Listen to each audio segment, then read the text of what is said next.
Good morning વિદ્યાર્થી મિત્રો. ધોરણ 8 સામાજિક વિજ્ઞાન, પ્રકરણ 4 સર્વોચ્ચ અદાલત. વિદ્યાર્થી મિત્રો, આ પ્રકરણમાં આપણે સર્વોચ્ચ અદાલતની કામગીરી, તે કેવી રીતે ઉકેલ આપે છે વગેરે વિશે માહિતી મેળવીશું.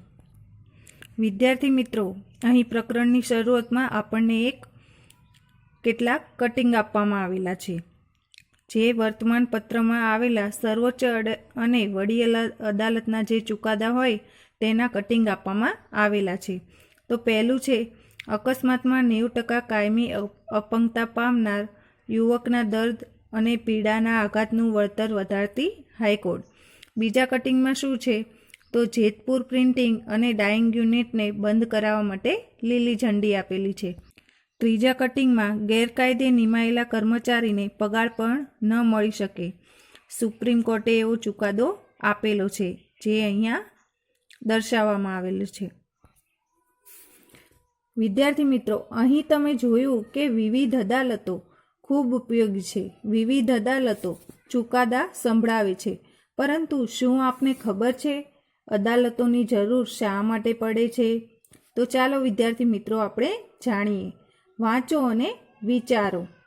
લોકોના હિત, રક્ષણ અને કલ્યાણ માટે કાયદાની જરૂર પડે છે. જ્યારે દેશનો કોઈ નાગરિક અથવા સંસ્થા કાયદાનું ઉલ્લંઘન કરે તો એક નિશ્ચિત પ્રક્રિયા અપનાવવામાં આવે છે. એટલે કે કાયદાનું પાલન ન કરે તો એક નિશ્ચિત પ્રક્રિયા અપનાવવામાં આવે છે. આપણા દેશમાં ન્યાયતંત્રમાં ન્યાય આપવા માટે તાલુકાની અદાલતો, જિલ્લાની અદાલતો, વડી અદાલતો અને સર્વોચ્ચ અદાલત એમ સળંગ ન્યાય વ્યવસ્થા ગોઠવવામાં આવી છે. ભારતીય લોકતંત્રમાં ન્યાયતંત્ર એ સરકારના 3 અંગોમાંનું એક મહત્વનું અંગ છે. ન્યાયતંત્રને ધારાસભા અને કારોબારીથી સ્વતંત્ર રાખવામાં આવ્યું છે. સ્વતંત્ર ન્યાયતંત્રનો મતલબ શું હોય છે? શું તમારી આજુબાજુની અદાલત અને નવી દિલ્હીમાં સ્થિત સર્વોચ્ચ અદાલત વચ્ચે કોઈ સંબંધ છે? તો આ પ્રકરણમાં તમને આ બધા સવાલોના જવાબ મળશે. અહીં સર્વોચ્ચ અદાલતનું ચિત્ર આપવામાં આવ્યું છે, જે આપણે જોઈ શકીએ છીએ. હવે જોઈએ સર્વોચ્ચ અદાલતની કામગીરી શું હોય છે. તો વિદ્યાર્થી મિત્રો, આપણે જાણીશું કે સર્વોચ્ચ અદાલતની કામગીરી શું હોય છે. તો આપણા દેશની સર્વોચ્ચ અદાલત ક્યાં આવેલી છે? દિલ્હીમાં આવેલી છે. દેશની બધી જ અદાલતોમાં સર્વોચ્ચ અદાલતનું સ્થાન સૌથી ઊંચું છે. ભારતમાં 28 જાન્યુઆરી 1950ના રોજ સર્વોચ્ચ અદાલતનો આરંભ થયો હતો. મૂળભૂત હકોના પાલન કરાવવા માટેનો અધિકાર કઈ અદાલત પાસે છે? તો સર્વોચ્ચ અદાલત પાસે છે. કોઈ પણ વ્યક્તિ કે સંસ્થા સર્વોચ્ચ અદાલતમાં ન્યાય મેળવવા માટે અરજી કરી શકે છે. તો આ હતી સર્વોચ્ચ અદાલતની કામગીરી. હવે જોઈએ વિવાદોનો ઉકેલ આપવો. સર્વોચ્ચ અદાલત નાગરિકો, નાગરિક અને સરકાર, રાજ્યો વચ્ચેના તથા કેન્દ્ર અને રાજ્ય વચ્ચેના વિવાદોને ઉકેલવાનું કાર્ય કરે છે. આને સમજવા માટે આપણે ગુજરાત રાજ્યના નર્મદા બચાવો આંદોલનનો કેસ સમજીશું. નર્મદા નદી પર નવાગામ ખાતેના જળાશય બંધની ઊંચાઈ 110 મીટરથી વધે નહીં, તે માટે મધ્યપ્રદેશ તથા પર્યાવરણનું જતન કરતી સ્વૈચ્છિક સંસ્થાઓ તેની સામે વિરોધ દર્શાવ્યો હતો. તેઓના મતે આ બંધના બાંધકામથી ત્યાં રહેતા આદિવાસીઓને હટવું પડશે, તેથી તેમના મૂળભૂત અધિકારોનો ભંગ થશે. રાજ્યો વચ્ચેની આ તકરારોનો નિવેડો લાવવા 8મી માર્ચ 2006ના રોજ સર્વોચ્ચ અદાલતે ચુકાદો આપ્યો હતો અને જણાવ્યું કે વધતી જતી વસ્તીને ધ્યાનમાં લેતા આ યોજના ઘણી અગત્યની છે. સરદાર સરોવર યોજનાને કારણે સજીવ સૃષ્ટિ અને પર્યાવરણમાં સુધારાત્મક ફેરફાર થવાની શક્યતા છે. આ યોજનાથી ગુજરાત, મધ્યપ્રદેશ અને રાજસ્થાનના ઘણા ભાગોમાં પાણી પહોંચાડી શકાશે અને તે વિસ્તારમાં રણને આગળ વધતું અટકાવી શકાશે. આ યોજનાથી વિપરીત અસર પામતા લોકોને ક્રમશઃ પુનઃવસન કરાવવામાં આવશે. આ રીતે તેમના મૂળભૂત અધિકારોનો ભંગ થશે નહીં. તો વિદ્યાર્થી મિત્રો, નર્મદા બચાવો આંદોલન વખતે સર્વોચ્ચ અદાલતે ચુકાદો આપ્યો હતો તેની અહીં વાત કરવામાં આવી છે કે જ્યારે નર્મદા નદી પર બંધ બાંધવામાં આવ્યો હતો ત્યારે મધ્યપ્રદેશ અને પર્યાવરણનું જતન કરતી સ્વૈચ્છિક સંસ્થાઓએ આ બંધના બાંધકામ માટે વિરોધ દર્શાવ્યો હતો. તેઓનો મત શું હતો? તો તેઓના મતે આ બંધના બાંધકામથી ત્યાં રહેતા જે આદિવાસીઓ હોય છે તેમને ત્યાંથી હટવું પડશે. તેથી તેમનો જે રહેવાનો મૂળભૂત અધિકાર હોય તેનો ભંગ થશે. તો રાજ્યો વચ્ચે આ તકરાર થઈ હતી અને રાજ્યો વચ્ચેની આ તકરારનો નિવેડો લાવવા માટે 8મી માર્ચ 2006ના રોજ સર્વોચ્ચ અદાલતે ચુકાદો આપ્યો હતો અને જણાવ્યું હતું કે આપણા દેશમાં વસ્તી ઘણી જ વધી રહી છે.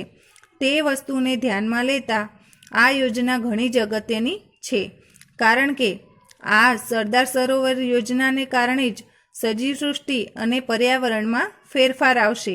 અને આ યોજનાથી શું થશે? તો ગુજરાત, મધ્યપ્રદેશ અને રાજસ્થાન ત્રણેયના ઘણા ભાગોમાં પાણી પહોંચાડી શકાશે અને તે વિસ્તારમાં જે રણ આગળ વધી રહ્યું છે તેને અટકાવી શકાશે. અને આ યોજનાથી જે લોકોને ખરાબ અસર પડતી હશે કે તેમને ચાલી જવું પડતું હશે તો તેવા લોકોનું પુનર્વસન કરવામાં આવશે.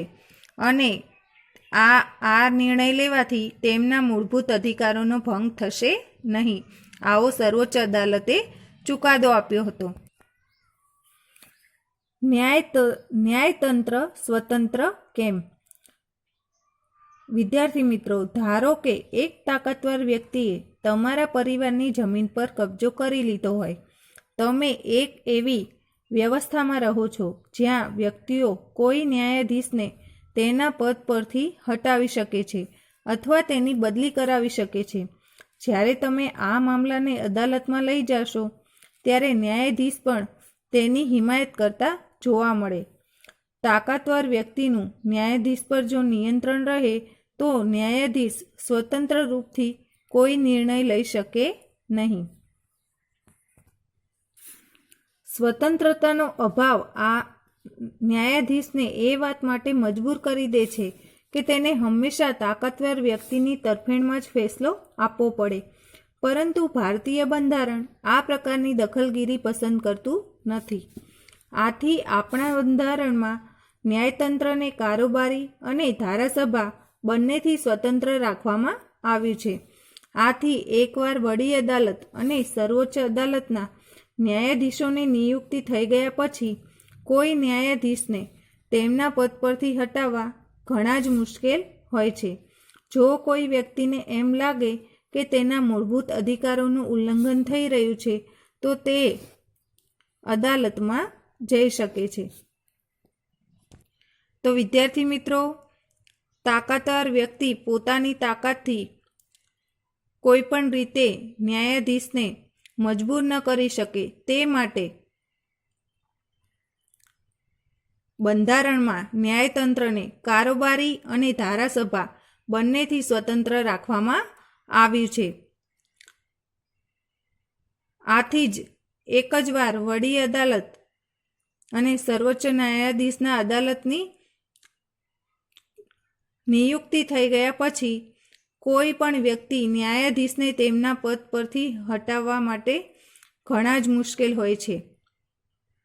અને જો કોઈ વ્યક્તિને એવું લાગે કે તેના મૂળભૂત અધિકારોનું ઉલ્લંઘન થાય છે તો તે અદાલતમાં તેમના વિરુદ્ધ જઈ શકે છે.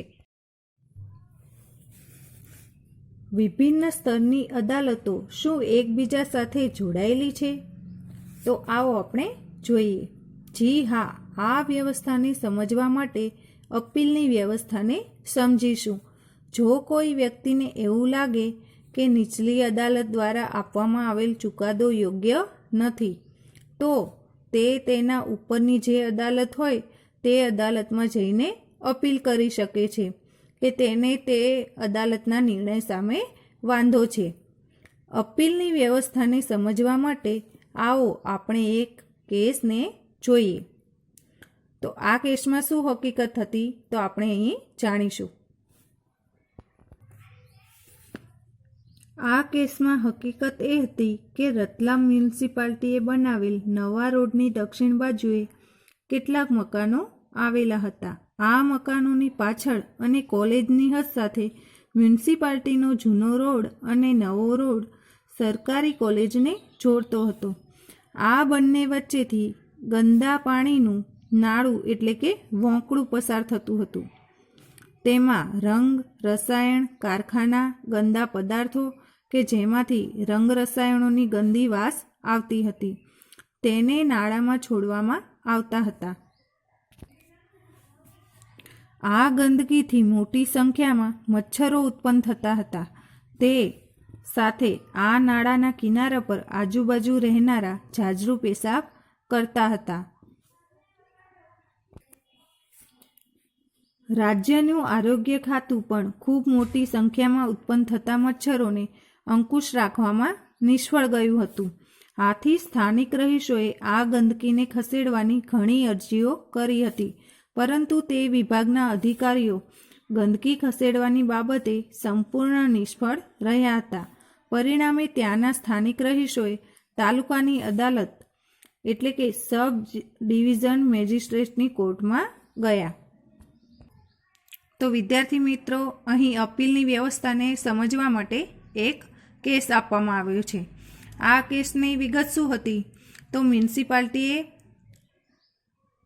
નવા રોડની દક્ષિણ બાજુએ કેટલાક મકાનો બનાવ્યા હતા અને આ મકાનોની પાછળ અને કોલેજની હદ સાથે મ્યુનિસિપાલિટીનો જૂનો રોડ અને નવો રોડ, એ જૂનો અને નવો બંને રોડ સરકારી કોલેજને જોડતા હતા અને તે બંને વચ્ચેથી શું પસાર થતું હતું તો ગંદા પાણીનું એક વોંકળું પસાર થતું હતું. તેમાં રંગ રસાયણ, કારખાનાના ગંદા પદાર્થો અને જેમાંથી રંગ રસાયણની ખૂબ જ ગંદી વાસ આવતી હતી તેને પણ આ નાળામાં છોડવામાં આવતું હતું અને તેના લીધે જે ગંદકી થતી હતી તેનાથી મોટી સંખ્યામાં ત્યાં મચ્છરો ઉત્પન્ન થતા હતા.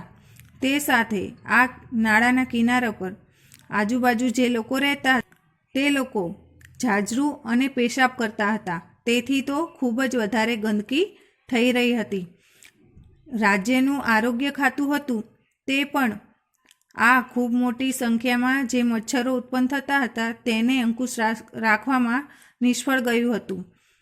તેથી ત્યાં જે લોકો રહેતા હતા તે લોકોએ આ ગંદકીને ખસેડવા માટે ઘણી જ અરજીઓ કરી હતી, પરંતુ આરોગ્ય વિભાગના અધિકારીઓ ગંદકી ખસેડવાની બાબતે સંપૂર્ણ રીતે નિષ્ફળ રહ્યા હતા.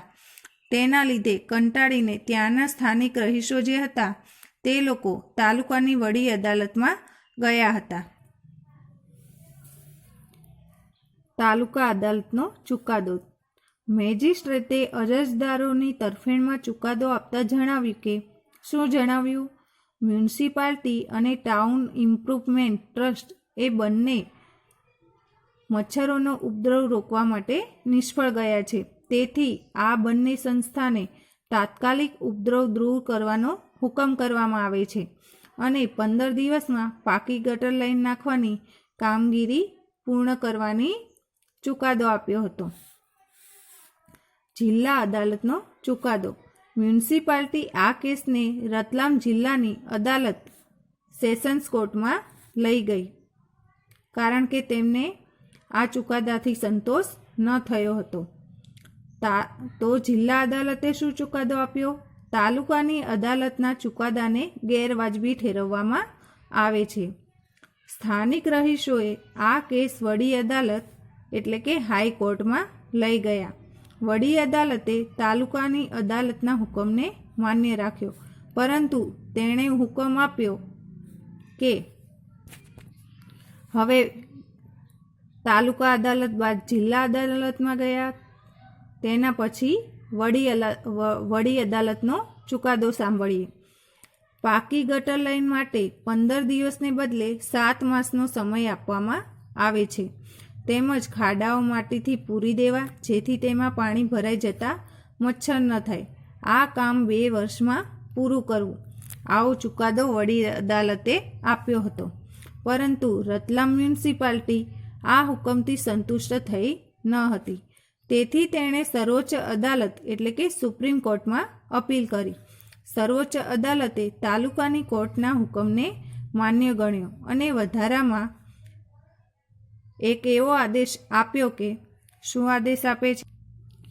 હવે વડી અદાલતના ચુકાદા બાદ સર્વોચ્ચ અદાલતનો ચુકાદો આવ્યો. તો શું આવ્યો કે મ્યુનિસિપાલિટી અને રાજ્ય સરકાર બંને સામૂહિક રીતે આ પ્રદૂષણ કરતા રંગ રસાયણનો જે પ્લાન્ટ છે તેને બંધ કરવો, એવો ચુકાદો સર્વોચ્ચ અદાલતે આપ્યો હતો. શું દરેક વ્યક્તિ અદાલતની શરણમાં જઈ શકે છે? તો વિદ્યાર્થી મિત્રો આપણે જોઈએ. આપણે આગળ જોયું કે દરેક વ્યક્તિ પોતાના મૂળભૂત અધિકારોના રક્ષણ માટે અદાલતમાં જઈ શકે છે, પરંતુ વાસ્તવમાં ગરીબોને અદાલતમાં જવું ઘણું જ મુશ્કેલ હોય છે. કાનૂની પ્રક્રિયામાં ન કેવળ ઘણા પૈસા અને કાગળોની કાર્યવાહીની જરૂર પડે છે, પણ તેમાં સમય પણ બહુ લાગે છે. જો કોઈ ગરીબ આદમી વાંચવા લખવાનું જાણતો નથી અને તેનો આખો પરિવાર મજૂરીથી ગુજરાન ચલાવતો હોય તો અદાલતમાં જવાનું અને ન્યાય મેળવવાનું કામ તેને માટે ઘણું જ મુશ્કેલ હોય છે. તો વિદ્યાર્થી મિત્રો, દરેક વ્યક્તિ આપણે જાણીએ છીએ કે દરેક વ્યક્તિ પોતાના મૂળભૂત અધિકારોના રક્ષણ માટે અદાલતમાં જઈ શકે છે, પરંતુ વાસ્તવમાં હકીકતમાં ગરીબ લોકો હોય તેમને અદાલતમાં જવું ઘણી જ મુશ્કેલ બને છે. કેમ કે કાનૂની પ્રક્રિયામાં ઘણા જ પૈસાની જરૂર પડે છે અને કાગળોની કાર્યવાહીની પણ જરૂર પડે છે, અને આ કાર્ય કરવામાં પણ સમય ખૂબ જ વીતી જાય છે. અને જો કોઈ ગરીબ આદમી વાંચવા લખવાનું જાણતો ન હોય અને તેનો આખો પરિવાર મજૂરીથી ગુજરાન ચલાવતો હોય તો અદાલતમાં જવાનું અને ન્યાય મેળવવાનું કામ તો તેને માટે ખૂબ જ મુશ્કેલ બની જાય છે. આ બાબત ધ્યાનમાં રાખીને 1980ના દશકમાં સર્વોચ્ચ અદાલતે જાહેર હિતની અરજીની વ્યવસ્થાનો સ્વીકાર કર્યો છે. આ રીતે સર્વોચ્ચ અદાલતે ન્યાય વધુમાં વધુ લોકો સુધી પહોંચી શકે તેવો પ્રયાસ કર્યો છે. ન્યાયતંત્ર તરફથી કોઈપણ વ્યક્તિ અથવા સંસ્થાને એવા લોકો તરફથી જનહિતની અરજી કરવાનો અધિકાર આપવામાં આવ્યો છે જેના અધિકારોનું ઉલ્લંઘન થઈ રહ્યું છે. તે આ અરજી વડી અદાલત અથવા તો સર્વોચ્ચ અદાલતમાં જ કરી શકે છે. 1980ના દાયકા પછી જાહેર હિતની અરજીના માધ્યમથી ઘણા બધા મુદ્દા પર લોકોને ન્યાય આપવામાં આવ્યો છે. મજૂરોને અમાનવીય શ્રમથી મુક્તિ અપાવવા માટે જાહેર હિતની અરજીનો ઉપયોગ કરવામાં આવ્યો હતો. બિહાર જેલમાં સજા ભોગવ્યા પછી પણ છોડી દેવામાં નથી આવ્યા તેવા કેદીઓને છોડાવવા માટે પણ જાહેર હિતની અરજીનો ઉપયોગ કરવામાં આવ્યો હતો. તો વિદ્યાર્થી મિત્રો, આપણે સૌ જાણીએ છીએ કે દરેક માણસ અદાલતમાં જઈ શકતો નથી અને તેની કાર્યવાહીમાં ઘણો જ વિલંબ થાય છે. તેથી આ બાબતને ધ્યાનમાં રાખીને 1980ના દાયકામાં સર્વોચ્ચ અદાલતે જાહેર હિતની અરજીની વ્યવસ્થાનો સ્વીકાર કર્યો છે. આ રીતે સર્વોચ્ચ અદાલત ન્યાય દરેક વ્યક્તિ સુધી વધુમાં વધુ લોકો સુધી પહોંચી શકે તેવો પ્રયત્ન પણ કર્યો છે. ન્યાયતંત્ર તરફથી કોઈપણ વ્યક્તિ અથવા સંસ્થાને એવા લોકો તરફથી જનહિતની અરજી કરવાનો અધિકાર આપવામાં આવ્યો છે કે જે લોકોને અધિકારોનું ઉલ્લંઘન થઈ રહ્યું છે. તે લોકો આ અરજી વડી અદાલત અથવા તો સર્વોચ્ચ અદાલતમાં જ કરી શકે છે. અને 1980ના દાયકા પછી જાહેર હિતની માધ્યમથી ઘણા જાહેર હિતની અરજીના માધ્યમથી ઘણા બધા મુદ્દા પર લોકોને ન્યાય આપવામાં આવી રહ્યો છે. મજૂરો હોય છે તે લોકોને પણ અમાનવીય શ્રમથી મુક્તિ અપાવવા માટે જાહેર હિતની અરજીનો ઉપયોગ કરવામાં આવ્યો હતો. અને બિહારના જેલમાં જે લોકો કેદીઓ છે તે લોકોએ સજા ભોગવી છે છતાં પણ તેમને છોડવામાં નથી આવ્યા, તો તેવા કેદીઓને છોડાવવા માટે પણ જાહેર હિતની અરજીનો ઉપયોગ કરવામાં આવ્યો હતો. આમ જાહેર હિતની અરજી દ્વારા ગરીબ લોકો પણ ન્યાય મેળવી શકે છે. આ ઉપરાંત ન્યાયતંત્રને જ્યારે એમ લાગે કે જનસમૂહના કોઈ વર્ગમાં માનવ હકોનો ભંગ થઈ રહ્યો છે, તે મુદ્દો તે પોતપોતાના ધ્યાનમાં લઈ જરૂરી ન્યાય જાહેર હિતમાં આપી શકે છે. તો ગરીબ લોકોને ન્યાય મળી શકે છે. પરંતુ જ્યારે ન્યાયતંત્રને એમ લાગે છે કે જનસમૂહના કોઈ વર્ગમાં માનવ હકો અથવા અધિકારોનો ભંગ થઈ રહ્યો છે, તો તે મુદ્દો તે પોતે ધ્યાનમાં લે છે અને જરૂરી ન્યાય જાહેર હિતમાં આપે છે. આટલું જાણો. સરકારી સહાયતા પ્રાપ્ત શાળાઓમાં બાળકોને બપોરે જે મધ્યાહન ભોજન આપવામાં આવે છે તેની વ્યવસ્થા પણ એક જાહેર હિતની અરજીના ફળ સ્વરૂપ જ થઈ છે. મૂળભૂત હકો સાથે તેના અમલના ઈરાદાથી દાખલ કરવામાં આવતી જાહેર હિતની અરજી જો અયોગ્ય હોય તો આ અરજી કરનાર વ્યક્તિઓ કે સંસ્થાને સર્વોચ્ચ અદાલત દંડ પણ કરી શકે છે. તો વિદ્યાર્થી મિત્રો, મૂળભૂત હકો અથવા તેના અમલના ઈરાદાથી જે અરજી દાખલ કરવામાં આવે છે તે અરજી જો અદાલતને અયોગ્ય લાગે તો આ અરજી જે વ્યક્તિએ કરી હોય અથવા કોઈ પણ વધારે વ્યક્તિ અથવા કોઈ સંસ્થાએ કરી હોય તો આ બધાને સર્વોચ્ચ અદાલત દંડ પણ કરે છે, એટલે કે સજા પણ કરી શકે છે.